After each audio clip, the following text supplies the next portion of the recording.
It has been 2 years since the last figure skating world championships, and it's been a full year since any international competition at all. But that's all about to change. March 24th is the first day of competition for the 2021 World Figure Skating Championships happening in Stockholm, Sweden. And we have Asher Hill here to break that event down. He is a former world competitor in the ice dance event, as well as a co-host of that figure skating show on CBC. Asher, COVID-19 will make this World Championships different than any other, but the roster of skaters competing is a big part of that. So which big names are skating and which big names aren't? So if we go by event, starting with the men, the big name that we haven't seen pretty much all year is Yuzuru Hanyu, which everyone is going to be excited about. And of course, Nathan Chen from America. Those are our two big names that we're definitely going to watch out for. But I would also pay close attention to Mikhail Kolyada, who is from Russia and has been doing outstanding work this year. In the ladies, of course, it is Russia, as well as Japan. We have Anna Sherbakova, Elizaveta Tuktumaysheva. This is actually her first World since winning over 6 years ago. So it's quite interesting to have her finally named back to the Russian team. And of course, Alexandra Trusova, the quad queen. And notable, what we see here is no Alyona Kostranaya. She has been battling injury as well as sickness with COVID and hasn't really been able to compete in Russia. For pairs, we have Sui and Han, reigning world champions from 2 years ago. And of course, the Russians, Boykova, Kovlovsky, Tarasova and Morozov, Mishima and Galyamov, who are all the big names who have been pretty much dominating last season up until now, even in their respective countries. And lastly, ice dance.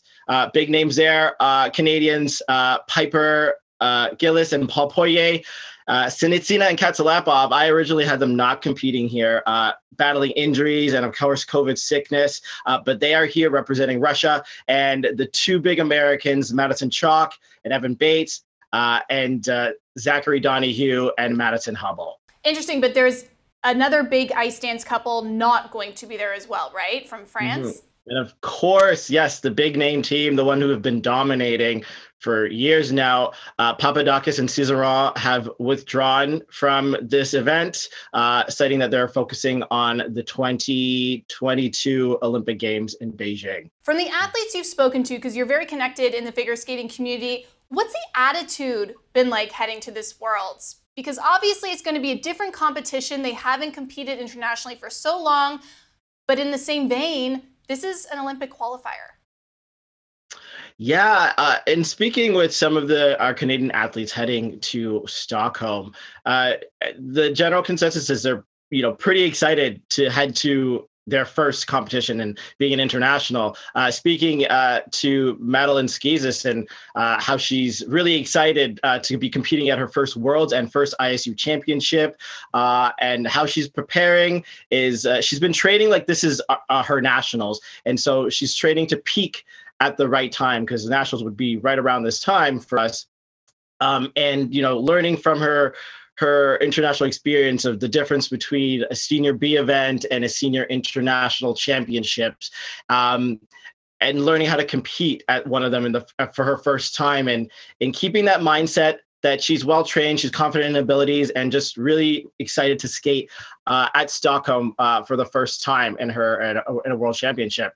I want to also ask you about the bubble situation. Can you describe what that's like, whether it's a true bubble in the definition we've come to learn over this year, and how athletes are feeling about it? Because there actually was a petition going to maybe cancel these Worlds because there's thoughts that maybe the athletes won't be safe.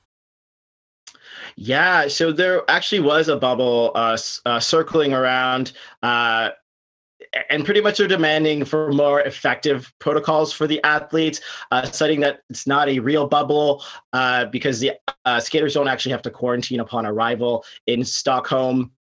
And also citing that the ISU has said if anybody wants to come to Sweden earlier, that they have to pay for everything themselves. And as well as there's a health waiver, not making ICU not liable for any kind of COVID-related damages. So of course they have there's a safety concern for all 210 athletes set to appear here, as well as coaches and volunteers. And they also feel as if like these athletes are being forced to go. Although they are very, talking to them, they're very excited to go because this is pretty much the only Olympic qualifier they have for figure skating other than the Nebelhorn Trophy, which will be next year.